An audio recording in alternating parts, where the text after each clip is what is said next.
These are the FlexiGear Flash Tab. I don't really know which part of that is which thing, but the key part is that these are a set of buttons for a leverless style arcade controller. I guess you could use it with an actual stick too, but these are 24mm ones. I have a 30mm one right there. Got some different colored toppers for them too.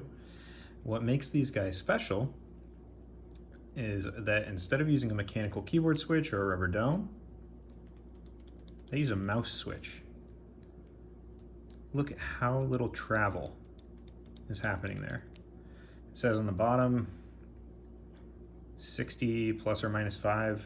I imagine GF means grams of force, which doesn't really feel like 60 grams, but I'm probably just getting that wrong.